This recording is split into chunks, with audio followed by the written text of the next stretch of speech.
Genco CMD Prabhakar Rao ఉద్యోగం ఇచ్చినట్లుగా చెబుతున్న బోయిన్పల్లి సరితకు తనకు ఎలాంటి బంధుత్వం లేదని మాజీ ఎంపీ వినోద్ కుమార్ స్పష్టం చేశారు. సోషల్ మీడియాలో తనపై జరుగుతున్న ప్రచారాన్ని ఆయన తీవ్రంగా ఖండించారు. ఇంటి పేరు ఒకటైనంత మాత్రాన బంధువులు అవుతారని ప్రశ్నించారు. ఒక వార్త ప్రసారం చేసే ముందు సమగ్ర సమాచారం తెలుసుకోవాలంటూ తీర్మార్ మల్లన్నపై ఆయన మండిపడ్డారు. ఇప్పటికైనా కాంగ్రెస్, బీజేపీ పార్టీల నాయకులు తనపై చేస్తున్న గోబెల్స్ ప్రచారాన్ని ఆపాలన్నారు. సోషల్ మీడియాలో అదేవిధంగా రెగ్యులర్ మీడియాలో ఈరోజు కూడా 1-2 పత్రికల్లో ఇవన్నీ కూడా వచ్చినాయి. ఏమని వచ్చింది?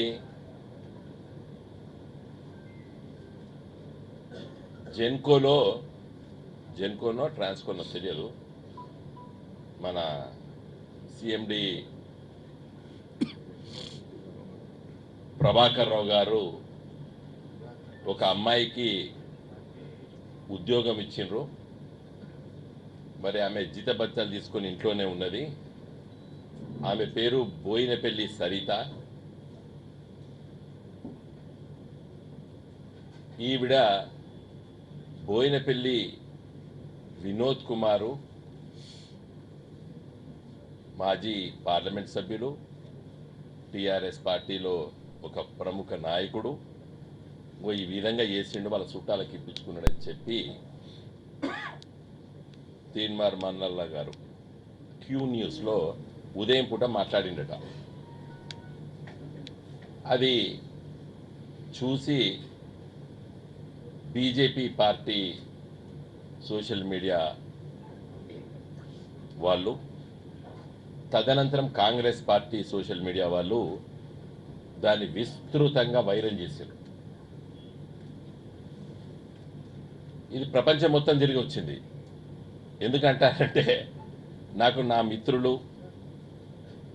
మా బంధువులు అమెరికాలో,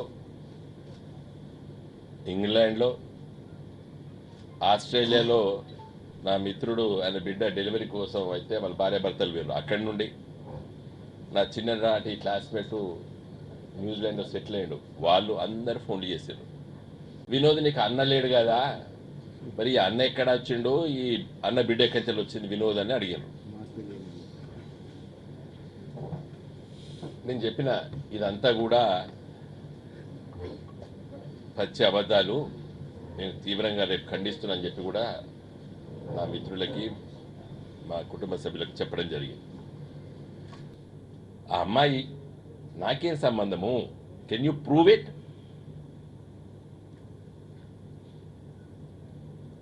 సీరియస్గా చెప్తున్నా, ఇలాంటి తప్పుడు వ్రాతలు రాయకూడదు. యాజ్ ఎ ఎల్డర్గా, నీకంటే వయసులో నేను పెద్దోడు కూడా చెప్తున్నా, ప్లీజ్ క్రాస్ చెక్. నీకు చాలా బ్యూజీ అయితే ఫోన్లో మాట్లాడితే మంచిది. ఇఫ్ యూఆర్ టూ బ్యూజీ ఎస్ఎంఎస్ చేయండి, లేదా నీ దగ్గర ఉన్నటువంటి వ్యక్తులు వాళ్ళతో అడిపించుకో. ఏది if you want to investigative journalism చేయాలనుకుంటే, ఇప్పుడు కేసు ఏం రాదా, డిఫమేషన్ కేసు? కానీ నేను అలాంటి పనులు చేయను, బికాస్ ఇది ఫస్ట్ టైం.